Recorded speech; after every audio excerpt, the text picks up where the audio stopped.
ಮಧ್ಯಪ್ರಾಚ್ಯ ಸಂಘರ್ಷದಿಂದ ಉಂಟಾಗಿರುವ ಕಚ್ಚಾ ತೈಲದ ಕೊರತೆಯ ಹಿನ್ನೆಲೆಯಲ್ಲಿ ಪೆಟ್ರೋಲಿಯಂ ಉತ್ಪನ್ನಗಳ ಲಭ್ಯತೆಯ ಪ್ರಮಾಣವನ್ನು ಹೆಚ್ಚಿಸುವ ಸಲುವಾಗಿ ಕೇಂದ್ರ ಸರ್ಕಾರ ಪೆಟ್ರೋಲ್, ಡೀಸೆಲ್ ಮತ್ತು ವಿಮಾನ ಇಂಧನದ ಮೇಲಿನ ರಫ್ತು ಸುಂಕವನ್ನು ಪರಿಷ್ಕರಿಸಿದೆ. ಹಣಕಾಸು ಸಚಿವಾಲಯ ಹೊರಡಿಸಿರುವ ಅಧಿಸೂಚನೆಯ ಪ್ರಕಾರ ಪೆಟ್ರೋಲ್ ಮೇಲಿನ ರಫ್ತಿಗೆ ಪ್ರತಿ ಲೀಟರ್ಗೆ ₹1.5, ಡೀಸೆಲ್ ರಫ್ತಿಗೆ ಪ್ರತಿ ಲೀಟರ್ಗೆ ₹13.5 ಹಾಗೂ ವಿಮಾನ ಇಂಧನದ ರಫ್ತು ಸುಂಕವನ್ನು ಪ್ರತಿ ಲೀಟರ್ಗೆ ₹9.5 ನಿಗದಿಪಡಿಸಲಾಗಿದೆ. 15 ವಾರಗಳ ಕಾಲ ಈ ಸುಂಕ ಪ್ರಮಾಣ ಮುಂದುವರಿಯಲಿದೆ. ಅದಾದ ಬಳಿಕ ಅಂತಾರಾಷ್ಟ್ರೀಯ ತೈಲ ಮಾರುಕಟ್ಟೆಯಲ್ಲಿ ಉಂಟಾಗುವ ಬೆಲೆ ಏರಿಳಿತದ ಆಧಾರದ ಮೇಲೆ ಪ್ರತಿ 15 ದಿನಗಳಿಗೊಮ್ಮೆ ಪೆಟ್ರೋಲ್ ಮತ್ತು ಡೀಸೆಲ್ ಮೇಲಿನ ಆಮದು ರಫ್ತು ಸುಂಕವನ್ನು ಪರಿಷ್ಕರಿಸಲಾಗುತ್ತದೆ ಎಂದು ಹಣಕಾಸು ಸಚಿವಾಲಯ ತಿಳಿಸಿದೆ.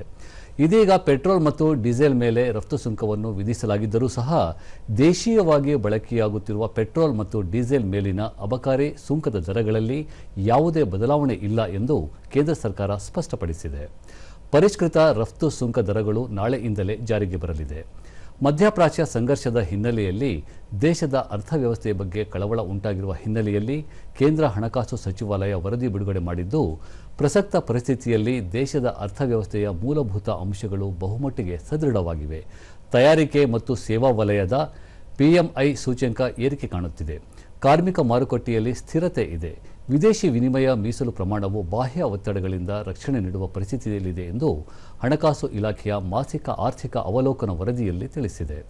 ಪಶ್ಚಿಮ ಏಷ್ಯಾದಲ್ಲಿ ಸಂಘರ್ಷ ಪ್ರಾರಂಭವಾದ ಬಳಿಕ ಜಾಗತಿಕ ಆರ್ಥಿಕ ಪರಿಸ್ಥಿತಿಯು ಸವಾಲಿನಿಂದ ಕೂಡಿದ್ದು, ಅಂತಾರಾಷ್ಟ್ರೀಯ ಮಾರುಕಟ್ಟೆಯಲ್ಲಿ ಕಚ್ಚಾ ತೈಲ ಬೆಲೆಯು ತೀವ್ರ ಏರಿಕೆಯಾಗುತ್ತಿದ್ದು, ಹಣಕಾಸು ಪರಿಸ್ಥಿತಿ ಬಿಗಿಯಾಗಿದೆ.